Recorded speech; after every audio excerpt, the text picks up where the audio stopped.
No sveika tautā, klāt ir atkal ceturtdiena, un atkal, kā vienmēr, es esmu Subaru pasaulē. Tajā laikā, kad krīt uz Latviju droni un visi uztraucās par nezinu ko, mēs esam mierīgi, jo mēs esam Subaru pasaulē. Šeit ir citi noteikumi, šeit ir cita gaisotne. Šoreiz parunāsim par kaut ko, kas man nepatīk Subaros.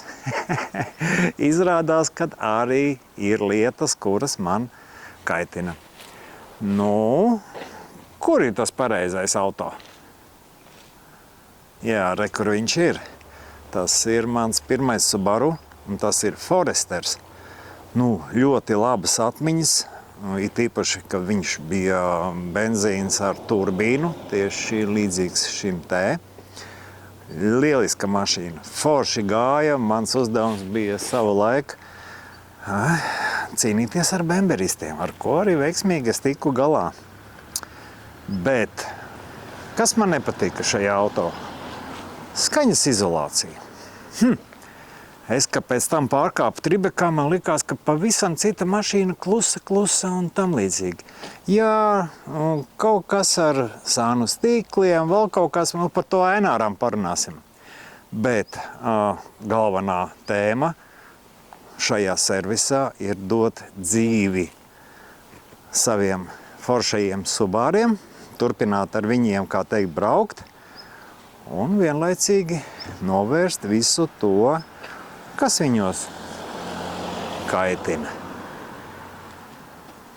Ejam, novēršam. Sveiks, Ainār! Kāpēc man tāds kreņķis par Foresteri, kad paskaļu? Jāsāk, laikam ar tādas vecākas paudas auto parādīt, kādi tie bija mīnus, arī man dažkārt Subaru liekas paskaļu. Bet šīs lietas, kas visiem patīk, vienlaicīgi arī pēc tam ar laiku besī, tieši šis te bezrāmi loks rada vienu no skaņām, kas nāk no šīs te kontaktvirsmas, kur piespiežās šī te spoguļu valsts un blīvgumie, kas ar laiku ieņem kaut kādu savu formu pa gadiem 5, 10, un tad tas muka, tas vējiņš svilpont, kad tu brauc ap simtiņu, varbūt bišķi vairāk, tad viņš rada tādu skaņu.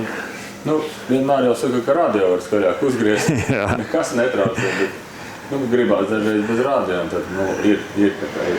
Šo problēmu esam kādreiz arī vērsuši ļoti reti, bet tikai jauna blīvgumi un šī te detaļa, kad tiek uzliktas jaunas, tad atkal kādu brīdi ir klusi. Un tiem, kam patīk šis te loks un tie vecāki auto, tad vai jāsadzīvo, vai jārisina.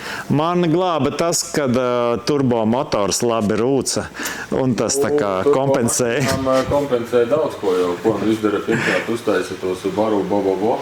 Un tas jau ir bišķiņ skaļāks par šito, un tad jau viņš vairs netraucē. Risinājumi ir dažādi. Šeit mēs redzam bišķiņ jaunāku modeli, bet tāpatās saimniekam kaut kas bišķiņ nepatīk, un jūs viņu esat izjaukuši. Jā. Šeit notiek tāda lieta, kā salona skaņas izolācija tiek uzstādīta. Lai to izdarīt, protams, mašīnas salons ir jāizjauc, visas metāliskās daļas ir jānolīmē ar šādu te materiālu, kas ir skaņas izolācija, kas visas tās mazās vibrācijas, kas ir metālam, mierina. Attiecīgi visas durvi, lielās plaknes, visas tiek nolīmēts, un tad jau tā durvi arī nav vairs tā kā Japāņam pierast, kad aiztaisam visas konzervu buņģu. Bet tad viņa tā forši aiztaisās un ir mierīgi klusa. Neskatoties to, ka šitam modelim klusums arī panākts ar tiem logu rāmjiem, un arī sliekšņa forma ir savādāk, kur gaiss netiek iekšā. Tā kā šī mašīna ir, es teikšu, krietni klusāk. Bet tāpat, ja cilvēks grib to komforta līmeni pacelt, un mums ir pat tāda iespēja parasti pamērīt skaņu, kāda mašīna salonā izdot pirms šī darba veikšanas, un kas pa to pašu ceļu braucot, kāds ir tas rezultāts. Un īstenībā to rezultātu konkrētajā mašīnā varbūt, ka mēs arī kaut kā mēģināsim iemūžināt ar foto vai varbūt telefonu ar video, lai redz, kāds tad ir rezultāts, kā izskatās, kad izlīmēs un tā tālāk. Tas burtiski tuvākajās dienās notiks. Jā, pagaidām izskatās, ka viņš ir izdemolēts, tas automobīls. Jebkurš darbs, kas tiek darīts nopietnas, viņš neizskatās labi. Es varu salīdzināt ar cilvēku kaut kādām operācijām, diez vai tur ir baigi ko rādīt bērnu filmām. Galvenais efektivitāte un rezultāts, vai ne? Jā, svarīgi ir zināt, ko dara. Jā, tas, ko mēs varam izdarīt, to salonu izjaukt īstenībā profesionāli. Kāpēc profesionāli? Tāpēc, ka pirmajā reizē jaucot, cilvēks var kaut ko nolaust. Mēs vienkārši to darām regulāri, mēs zinām, kur kāda plakne, kur skarās, kur vajadzētu ielīmēt, piemēram, šādu te vēl papildus izolācijas lenti, kas ir mīksta, kur saskarās plasmasas, jo tās jau var rada kaut kādas skaņas, mazas vibrācijas.